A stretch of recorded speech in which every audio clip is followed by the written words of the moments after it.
Welcome back to Noob School. Today, I have one of my true all-time favorites, one of the people who most reminds me of me, Mr. Rob Grier. Welcome, Rob. Hey, John, it's always an honor to be in your presence, and you've always been a mentor, so it's great to be here. Big honor. Thank you. Of course. Well, you see why I like him. So let's start with this, something easy. Tell us how you decided to get into sales in the first place. Well, I was selling jewelry in high school. I had done a little bit of yard work for the family in Rock Hill, South Carolina. They had one of the two jewelry stores in the mall back then when we had malls. Okay. And I had done some yard work, and they asked me to come in and help them with the Christmas decorations. Wait a second. So you were working in the yard, and they said, come help us in the store? Yeah. Okay. All right. And it was to hang decorations. Okay. Back then, you didn't put decorations up till Thanksgiving weekend for Christmas. Yeah. And they got busy, and I grabbed a set of keys and sold some earrings while I was supposed to be hanging garland. Yeah. And they were like, hey, you want to come back? And so it was great, even coming back for 2 Christmases through my sophomore year, I got to do sales. Was it any commission? Yes. It was. Not the first 2 or 3 years, but it was like 2%. 2% of the sale. Over minimum wage. It was great. And you were in the mall.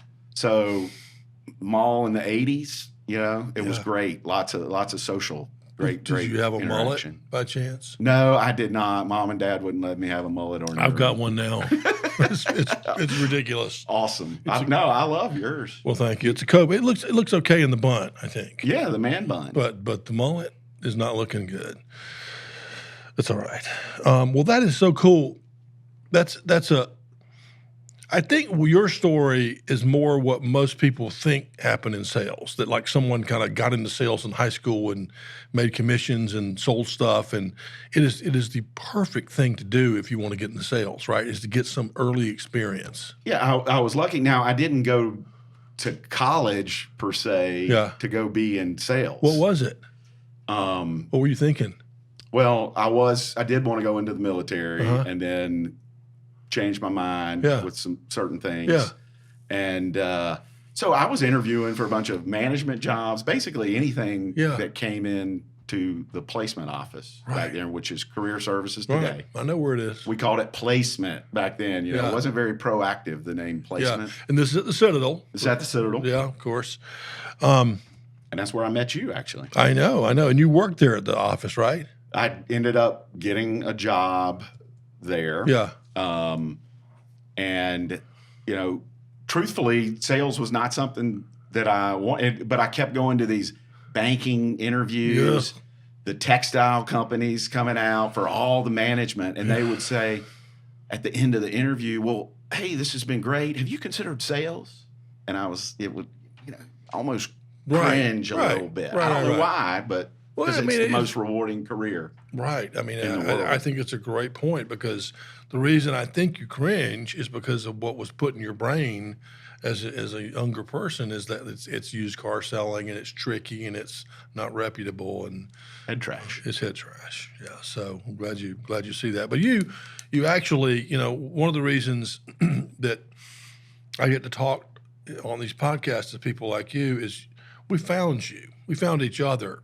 And you matched up perfectly for our job requirements, right? I mean, it wasn't like, you forced yourself to do this. You walked in and you felt like you were in the right place. I wanted to be around you, and I wanted to be a part of what you had going on. Yeah.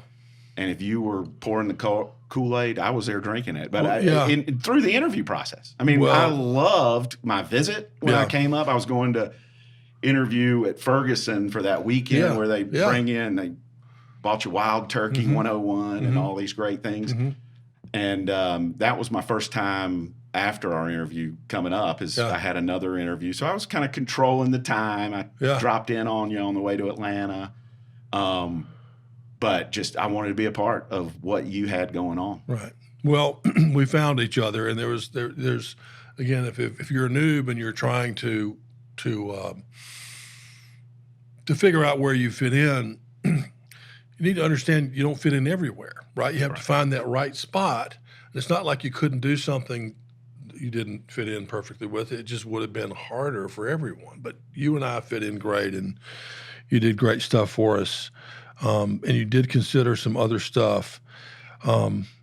Let's talk about you started at, I assume, age 21 with us as a inside salesperson. Yes. 20, 21, 22, 20. No, it was 22. 22. It was 22. Yeah. And so I'm just saying that the level set for the people, the youngsters watching this, is that's where you started, and you really applied yourself from the beginning, not just with selling, but with ideas for the business and different things. And before long, we trusted you, and we asked you to move to England and set up an office for us over there. Am I right? Yeah, it was about 6 or 7 months. It was. I decided because that process started before I the sent you IPO over happened. there before you even with us for a year. Yeah, I came the Monday after May in graduation. I started with y'all, and in January I was in, and I just bought my house over there on Douglas Drive, and Todd Lorbach called me and said we're wanting to open a office in England, and we want you to interview for it. And I think by March or April, it was March. By March, we were over there. So that was. Isn't that wild? I'm slow on the math.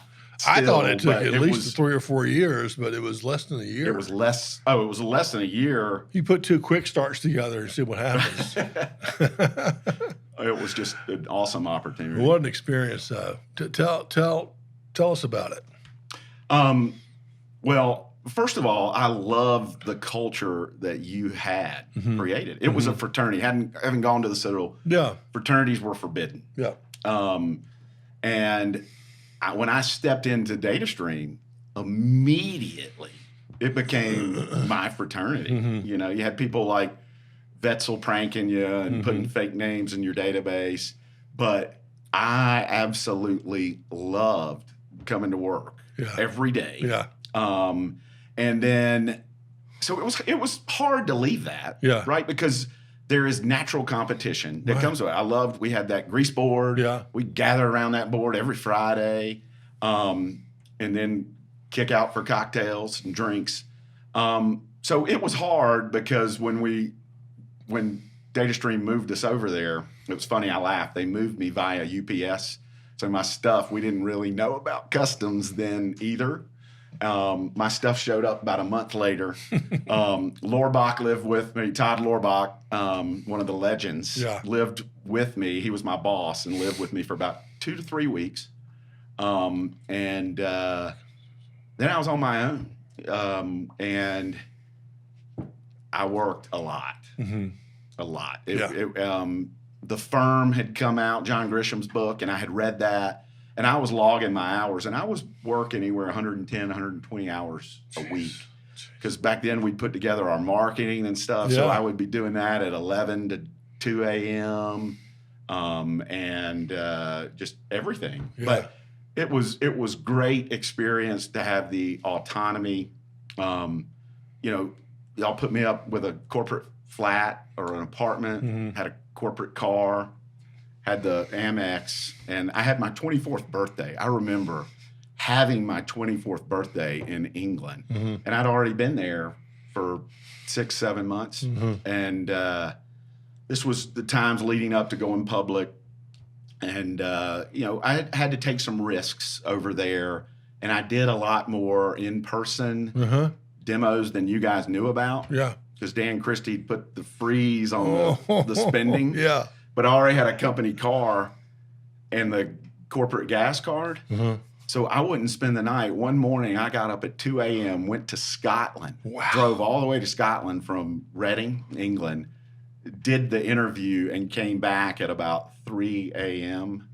So, you know, but that was fun. Yeah. That was part of it. It was a big part of me.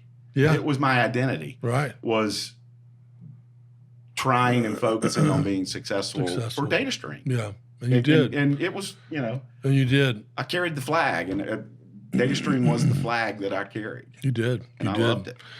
You did, and eventually we, as you know, we ended up with like the whole the subway system in England and the whole rail system. I mean, the biggest counts over there we ended up getting after all your seed planting. So thank you for that.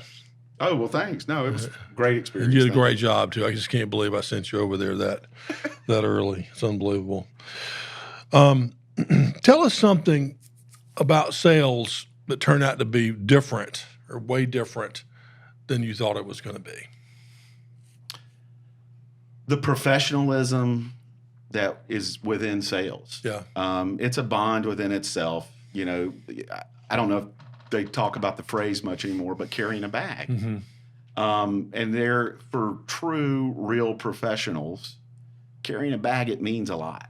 And a lot of respect. You know, you hear about sales is where the rubber meets the road. Mm-hmm.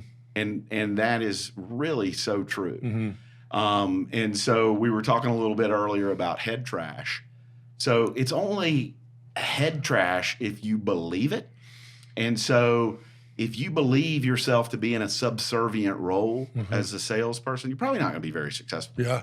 In fact, that was one of the things in your training you broke of me quick. And I even pushed back on you at first. Mm-hmm. Is I kept saying, yes, sir. Mm-hmm. Yes, sir. Mm-hmm. You know, like, sir, yes, sir. Yeah. And you were like, stop that. You want to be at you want to be as a peer, or if not above. Yeah. And so it's a mindset. Yeah. And you were the quickest person to get me over that mindset to then be successful. Yeah. Good. Well, it's a great lesson is that the buyer and the seller, you need, regardless of what side you're on, it's got to be equal. Yeah. Because we're swapping something. Maybe it's money for my services. Maybe it's I'm selling you this and you're trading me that. But it's a negotiation to a large degree. So I'm glad for that. I'm glad. It's a good point.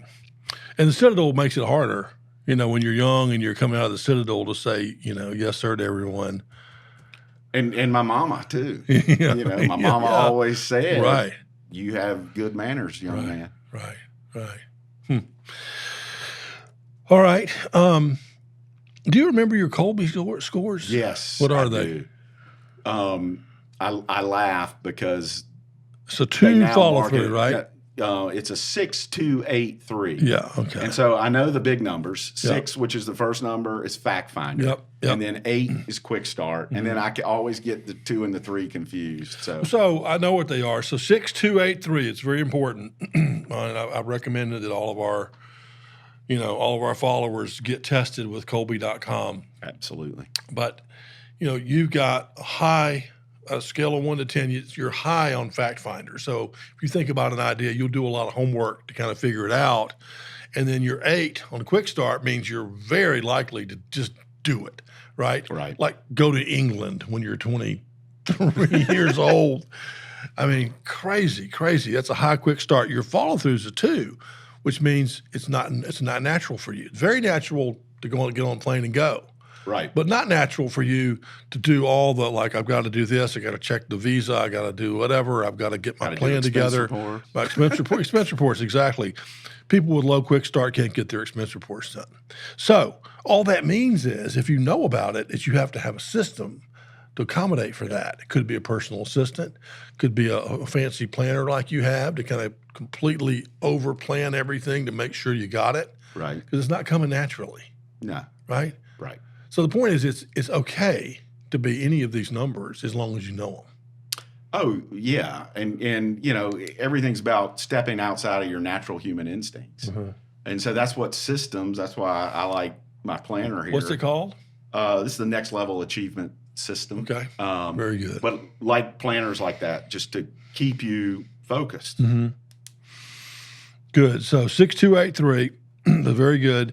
Tell us, since you started as a noob, like all of us, couple 20 years ago, whenever it was, what were some of the best decisions you've made, along that way that you could pass on?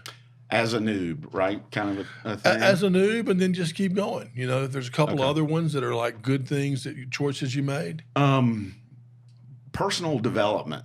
Okay. And I remember coming in, and I was the guy. I had heard about some Nightingale Connet back in the day. They had a monthly tape subscription where I'd get the 8 audio cassettes in the plastic binder, and every month I'd get a new one, and I would just really devour those cassettes. And then as other people came on, I'd pass them on if they wanted them, and always get them back. I found with that high quick start, I'm not the best reader unless it's fiction. And so personal development was hard. So I learned if I got an audio version, I'm probably going to listen to it 3 to 8 times in my life, whereas I might not get through chapter 3 on a book on the side. So personal development now, I would say Audible. A lot of people talk about podcasts. Podcasts, sometimes you get one personality type. So I love Audible because I'm buying books. And then I also have a rule that I'm only buying books that the author narrated. So I get their own tonality, inflection. Do you have any rules about buying books or things like this when you still have other stuff you bought you hadn't read yet? I need a rule like that. And honestly, I've gone to Audible, except your book, and I read it in a week, which is great for me. But your book is the first book I've read in 3 years, and I loved it. And but it's Audible. That's my rule, because I will listen to that message again and again. I'll come back to the good one. That's a great takeaway for the audience. It's just one thing. You can learn so much, from Audible. I think it's a great one. Get your book on Audible. I'm thinking about that. I'm thinking about doing it, myself for that very reason, because some of the feedback I've gotten from our audience, our college age people who want to go into sales, is, I like the idea, but honestly, I haven't actually read it. We like to listen to things or watch things. And so that's one of the reasons we're doing the podcast, but I think I'm going to go ahead and do it. Do it. Yeah. And do it yourself, or if you have some guest chapter people, people that know it, so that they're hitting your message. It's all tonality, inflection, and pitch. Yeah, okay. So like if Jenny Shaw is on page or chapter 12 or whatever, she could read her little section. Yeah, maybe. That would be a great That's pretty cool. touch. She'll be here soon. Tell them some of the things, or maybe one or two things that slowed you down, things that you wouldn't do again, or you would do a different way in your path to where you are today. Yeah, I was very impatient. Quick start. Yeah, and I love the challenge. So the riskier and the challenge, and the greater the challenge, the more it just got me excited. And I would jump right in. And so understanding that for the long-term sales, you are going to have ups and downs. And so the downs were really hard, and it beat me up because I allowed my identity at that time period was Rob Grier, Data Stream Sales. I know. I mean, that was I think who I was. Such a good lesson, though. Such a good lesson to be past that. Yes, and be patient. And trust systems. I didn't want to trust systems, and I have to have them now. Yeah, absolutely. A process, a system, and then not to confuse who you are with this role you're playing. Right. I mean, you're working for a great company and things are going great. Doesn't mean you're great. It doesn't mean you're bad if it's going bad. It just So anyway, it's a great lesson. So let me ask you this very important question: what is your favorite word? That was one of the questions that you kind of fed into, and I thought about this, and I found out I have different favorite words during different paths of my journey. And I would have said, when you hired me, persistence would have been, and I love that quote, persistence prevails when all else fails.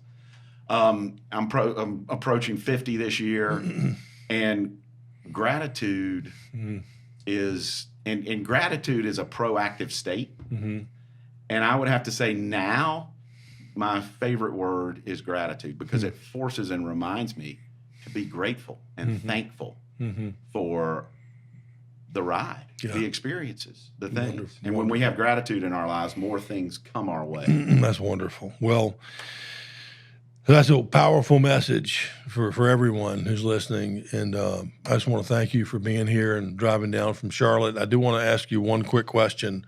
I have this hat sitting here. That's a gift from me to you. At Rob Real Props. That's your business. That's my social media accounts. And tell us what you're doing now. I'm in commercial real estate, Okay. and I focus on working with investors, buyers and sellers of apartment buildings. Yeah. They call it multifamily in the commercial real estate world. Well, good time to be in real estate. Yes, it is. Good time to be Rob Grier. It's a good time to be here with you, man. I can't tell you how Thank much you, brother. I love you. enjoyed. I love you too. Okay.